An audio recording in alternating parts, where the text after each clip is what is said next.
I'm Craig Kenneth, a relationship coach and a psychotherapist. Every relationship is different and every breakup is different.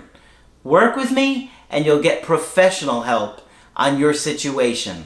And if you're in no contact, focused on personal growth, my workbook series, The Knowledge, will help you make changes like you've never made before. Available now at AskCraig.net.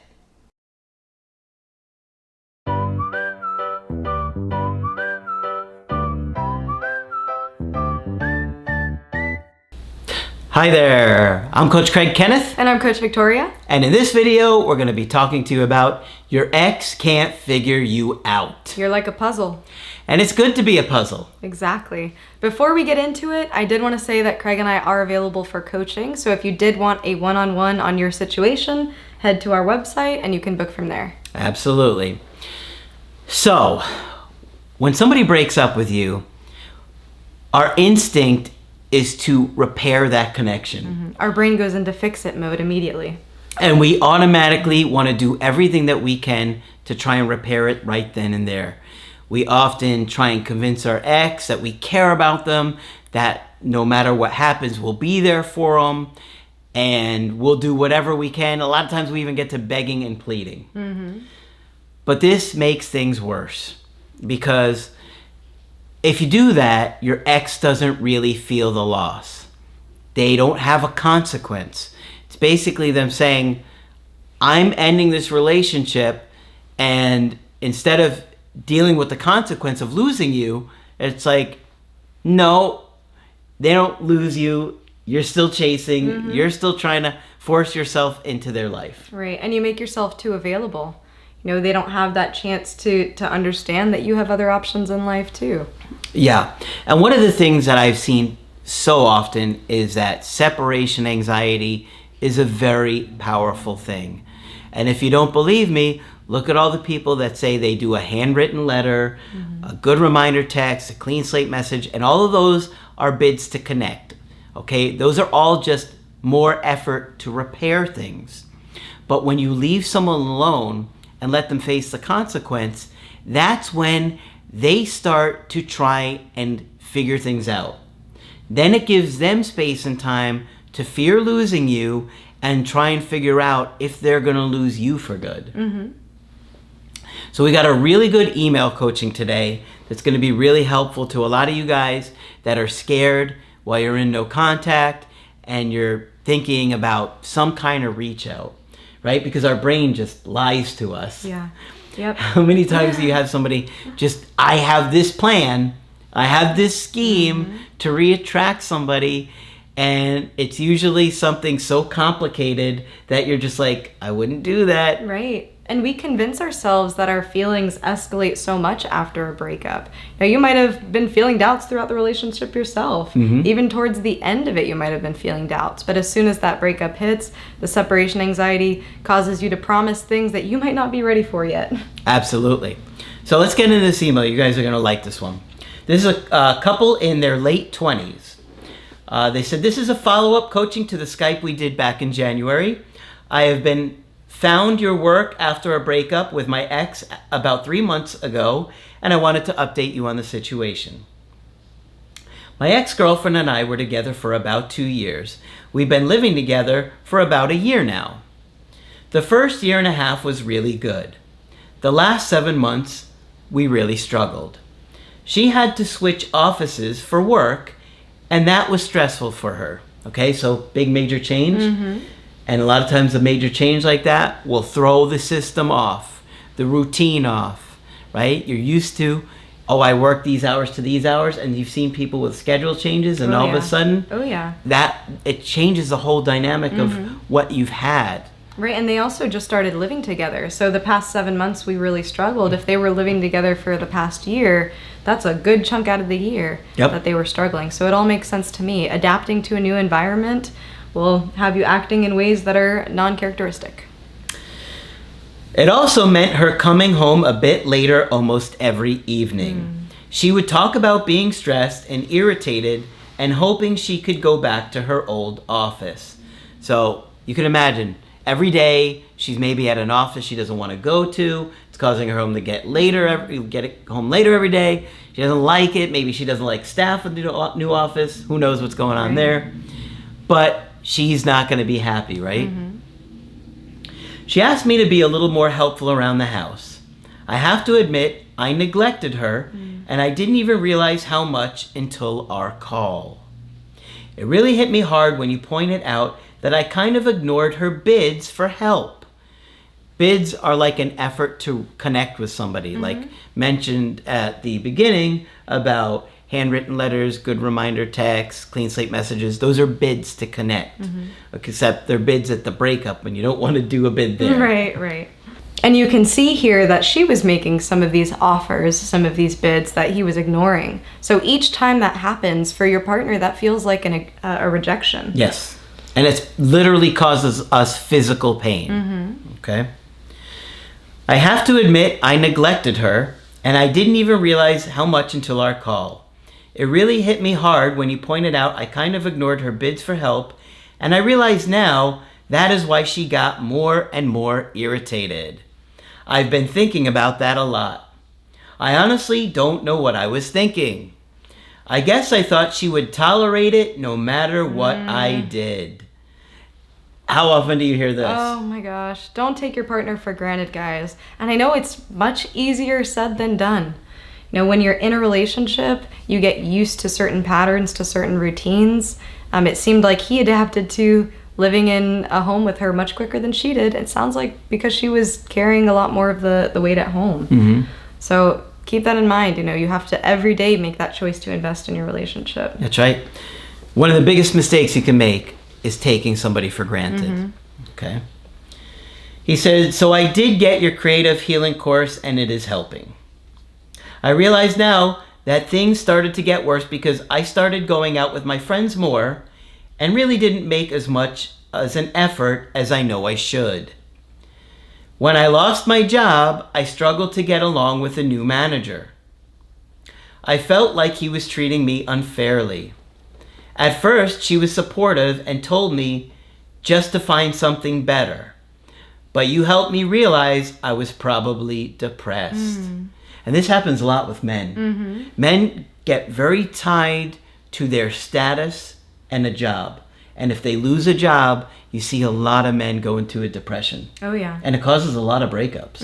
And it sounded like he was dealing with a whole slew of emotions there. I mean, anger, that feeling of unfairness with his work, feeling like he couldn't really have a voice. Once you're fired from a job, that's it. You know, it does hit you to your core sometimes. Yeah.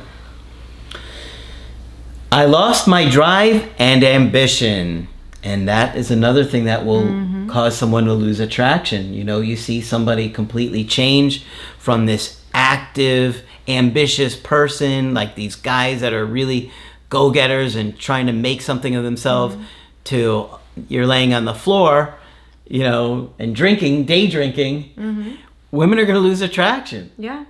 And on a more existential note, I've been feeling existential today, but on a more existential note, if you zoom out, you know, it seems like he became more depressed the more he got what he wanted, meaning they made a huge commitment step to live together. That's something that a lot of couples work hard towards. It's a goal, you know, it's an intentional decision as a pair.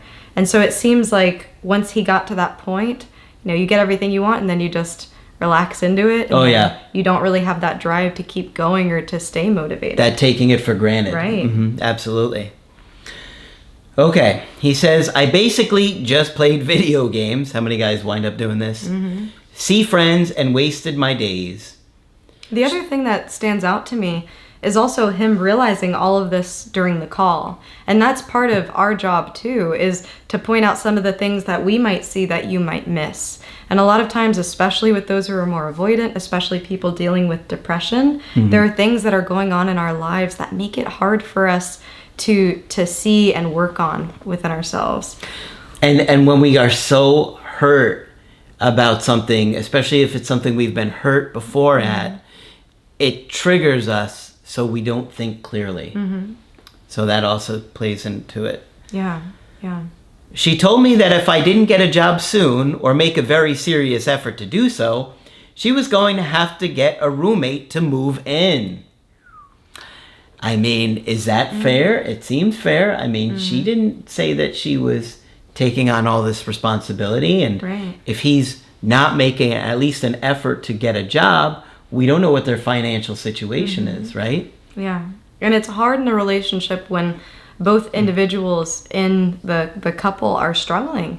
You know, she's coming home tired. It seems like she needs to fill her cup a little bit more, and he's running on empty. Yep. Okay. I said, so does that mean I will have to move out?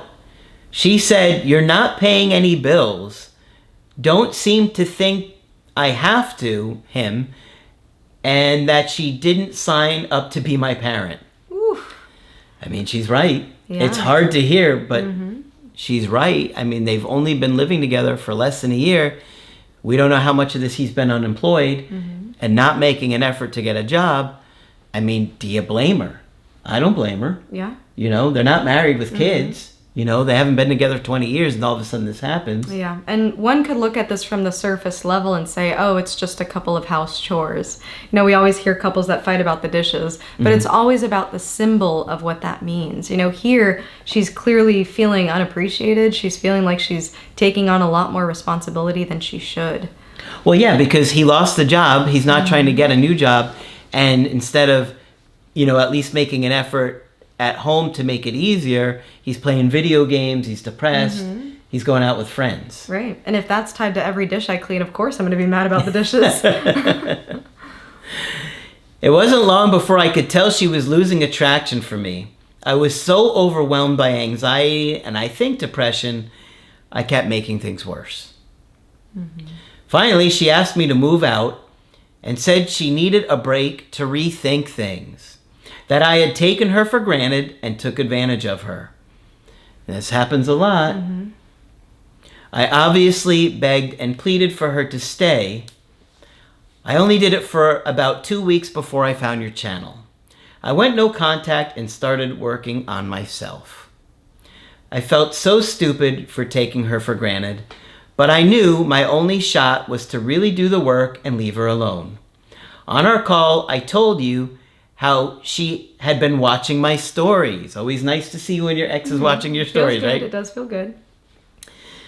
And people, they get a little crazy here. You know what's going to happen, right? You guys know that you're swiping down that list just to look for your ex's name. That's all you care We about. all do it. We all do it. But then, you know, I talked to a guy last week, and he was posting like 15 times a day. Oh, wow. And then, you know, the ex would watch most of them, and I think by the end she probably was thinking to herself, I can't keep watching these. That's He knows. a lot. That's a lot. Yeah, and I was like, whoa, we gotta cut this off like a big amount. And so he's going to. But you gotta be careful. Because people will unfollow you. Oh, yeah. They'll get fed up. And sometimes they'll know that you're posting about them. Oh, and my that will gosh. get them fed up too, right? Yeah. Okay, on our call, I told you how much she had been watching my stories. You warned me that I was posting too much and that you had a feeling she would get annoyed. But I was still so anxious that I was still posting several times a day. She finally unfollowed me and it killed me. Yeah, and I understand why he would do this. Your brain gets a little hit of dopamine every time you see her name on that list. It gives you a glimmer of hope. And you feel like you're connecting again. Yeah. It just feels like you're reconnecting. Every time you feel anxious, they watch it, you feel reconnecting again. But you gotta watch it. Guys, it's so obvious sometimes who's going through a breakup. Because you could see by the stuff that they're posting, how often they're posting, and it's obvious to the other person. So don't try these manipulative tactics. They usually backfire. Like it did for him. I realized I had pushed it too far. I didn't say anything. I had to go to our apartment a few times to get things. I didn't talk about the breakup or anything like that. So now he's finally starting to listen. Now he's putting himself in a better position to turn this around. The second time I was there, I really wanted to tell her about my changes. I know. But I've changed. I know. I'm in therapy now. You've only been begging me for 35 years, but now I'm in it. But I have the ring for you. the progress and the insights that you make during this time of learning about attachment theory, learning about relationship skills, literally feels like you're a different person sometimes. Yeah. You know, and it's wild how much a breakup can transform you. And that's why we're so passionate about it and talk about it nearly every day. But telling them is not showing them that you've changed. Showing them that you've changed is showing them that you've changed. Telling them is more manipulation, more posting online on Instagram, more handwritten letter. It's just a different form of these things. Right. And as much as you might have changed in the amount of time after the breakup, this is just the beginning. Yeah. This is just the beginning. You're going to feel very, very tempted to tell your ex you've changed. I'm telling you guys, you don't realize it. You hear me saying these words, but then when you're on the call with them and you're in front of them, you're going to see that it's 100 times harder not to say it and do it. Oh, yeah. So trust me, don't do it. Okay? Because you know how hard it is when you get into that moment. It is. So That's a don't challenge. do it. Okay. It's easy to hear, but it's hard to stick to. That's why you have to do the work. Okay. All right. The second time I was there, I really wanted to tell her about my changes, but I didn't. I stuck to what we discussed on the call. I really didn't think no contact would work. But after a month, she sent me an indirect direct about a bill-related issue. Now, those can be very tricky, and it's often hard to know if that's real or if it's really because they want to talk to you or if it's really about the bill. When it's a bill, things are due on time. I err towards the side of that's probably business related. I agree. Yeah. But you got to pay attention and see what else is going on. I said no problem. I would send her the money, which I did. A few weeks later, she sent me a funny meme.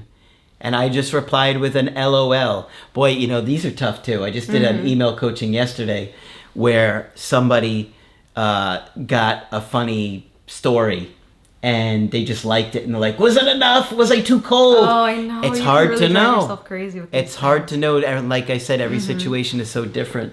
But you got to pay close attention to what they're doing. Okay?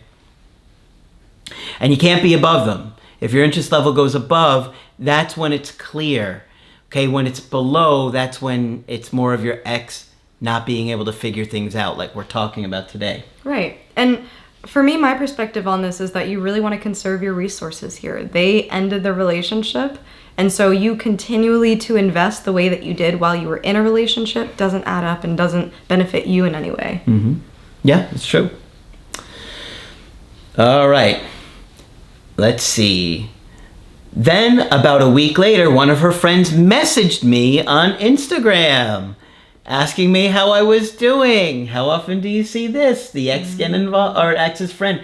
I had this happen a couple weeks ago where somebody's friend that they never talked to. Okay, so this guy was dating this woman, and the woman, his ex, contacted a friend that he knew that she had never met in person and telling her an update on her life. It's like, come on. Yeah. They're probably communicating. Yeah. Yeah. And when in doubt, try not to get third parties involved. I know Margaret would go on a pedestal to talk about this, you know? That's right. Really try to keep third parties out of it if you can. Yeah, because you don't know what their agenda is, and it's easy to mess things up like in a game of telephone. Yeah. Right? Okay. She started asking questions, and I felt like my ex asked her to do it. She probably did.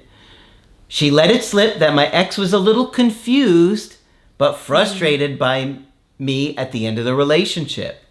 I said to the friend, yeah, I would be frustrated too.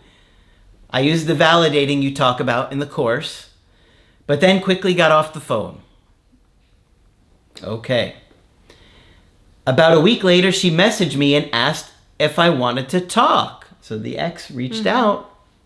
Now this is more of an indirect. Well, this is more direct. This is more direct. This is not even indirect. You want to talk? That's pretty direct. So that also kind of tells you that she did tell the ex or the friend to contact him, right? Yeah. I asked if she wanted to get together, and she said she didn't think it was a good idea, but wanted to see how I was. I read all our notes from the call and did a quick call with her a few days later. Boy, it is so tough not to mess this up. Guys, another big mistake you're going to make is staying on that phone too long. It's only going to be a lot more likely to fall apart. The sooner you get off that call, the better.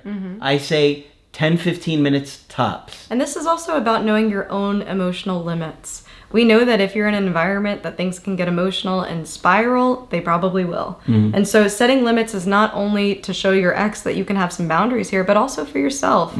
Knowing if I stay on this call, I'm about to break down. I'm going to tell them everything that I've been thinking of for these past, several months or however long it's been.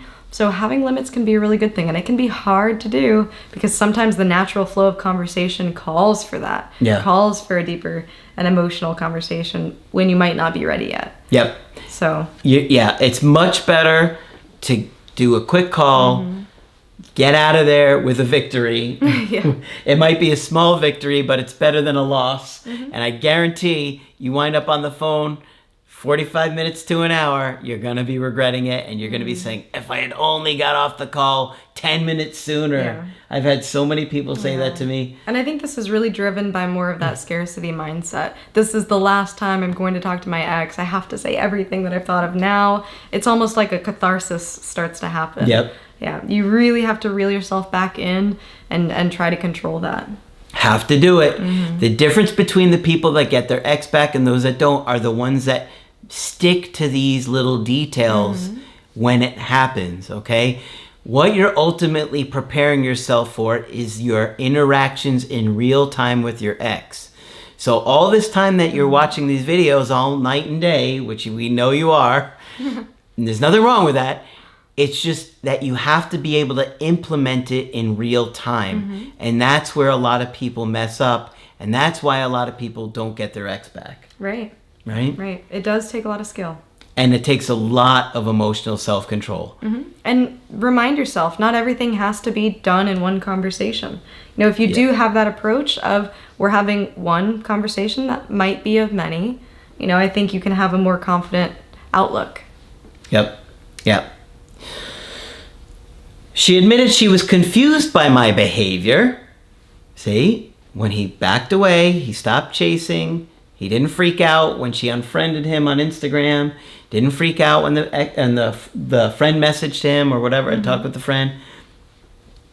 He did a good job. And kind of opened up about a lot of things going on in her life. How many times do we see this? You will be shocked. You will be shocked that when you leave your ex alone and they come back, they will start telling you everything. But you got to keep your mouth closed, and that's the hard part. Yeah. I'm almost thinking of like a true crime interrogation moment, where it's like the person is already saying that they're guilty and confessing to the crime, and the interrogator is like interrupting the confession. Yeah. You want to step away and allow somebody that space. Maybe that's a negative example. But yeah, you need to listen to what they're telling you. Maybe the positive analogy would be like listening to, I don't know, a pastor on a pulpit or something. Their word is important. You want to hear what they have to say, so you want to give them that space and that silence for their voice to be heard. Yep. Yeah. And believe me, I know it sounds shocking because your ex will be cold for months and months and months. And then one day they'll start telling you everything that's happened in the last 6 months. Yeah. But it happens all the time. You'll see. Only if you follow these instructions, though. If you start pushing, you start pushing your agenda, you start opening up about how much you love them and you miss them, you're not going to hear this stuff. Yeah. And also, I would say be willing to hear whatever it is that they might say. They might tell you 10 positive things, but they might say one thing that your mind just attaches to. And you get so anxious you spiral. You forget everything else positive that they said because of the one thing. So really try to keep open ears, manage your reactions, because you might have, not only before the interaction, but during, you might have a reaction that pops up. So be aware. Mindfulness. It's so true. That anxiety will get you. That's why we say do the work. It's really about, a big, huge part of that is learning to soothe yourself and manage your anxiety, and that's working through those attachment issues. Okay, I told her that she was right to be upset at me, and I could see why she lost attraction. He stuck to the plan. Right. He did a good job. She seemed genuinely confused by my changes, and she said, "I don't know what to think. I didn't ever think we would break up, but you just seemed to care. You didn't seem to care until it was too late. And then I started to lose attraction, but I do miss you." I casually said I missed her too, and that she has my number. The day after that call, she added me back on Instagram, but I have not posted any stories yet, LOL. All right. Do you think I have a chance of turning this around? I'm in therapy and doing your course, and I'm serious about becoming the best version of myself.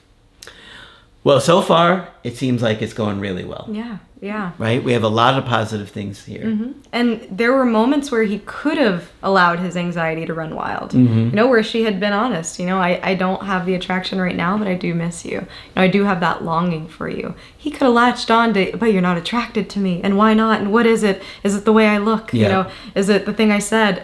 But he decided, okay, let me take a more tempered approach here.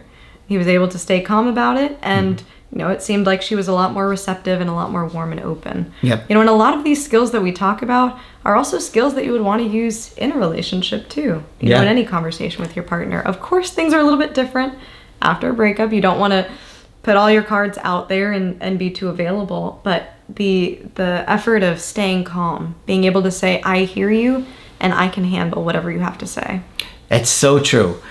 The skills you're going to use with reattracting somebody or in a relationship, that's absolutely critical. But the key is, and the thing that he did well here, is he stuck to the plan, and he let her wonder what was going to happen. He didn't come on too strong. He didn't vomit all his feelings, how much he loved her and cared about her and missed her and all that. And then, you know, she would have shut down and got cold again. But you want people to feel like they're losing you, that they're getting a consequence for breaking up with you. And they're not going to if they think that you're just sitting around waiting for them, you're not going to move on, and things of that nature. But because she didn't know what he was doing, what he was feeling, what he was thinking, it caused her to really rethink things and slowly rebuild attraction for him in the background. And fortunately, he was working on himself, so in those difficult conversations and moments where it could easily fall apart, it's so easy in this moment to let your anxiety get the best of you. I've seen it so many times, but he didn't. And now it's starting to turn around. So I think he's asking, how good does it sound? I do think he's got a really good chance of turning this around. I would say too. You know, I think this in itself is a success, seeing his behavior from before to now. Yep. You know, he seems a lot more balanced now. Even in the writing of his message, it seems like, you know, he's more at peace with how things are going. So I strongly recommend to continue doing that work. We talk about do the work, do the work, do the work. What is it? Creative healing course is a really great start. Therapy, we always recommend therapy, really working through a lot of those insecurities, working through depression.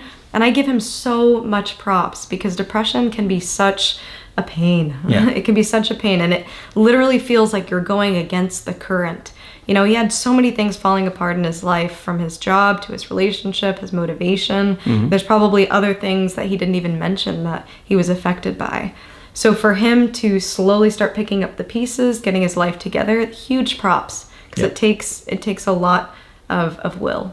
So far, he's done well. And he hasn't laid his cards all on the table. She's not really sure what's going on with him. It's keeping the attraction there, and he's got to continue doing that. And I think if he does, he can turn this around. And if he's got to stay motivated on the personal growth, which he's done. Agreed. But this is a good one. Hopefully it's been helpful to you. Of course, if you want to get our help personally, you could do that on my website, askcraig.net. I do email coaching and I do Skype.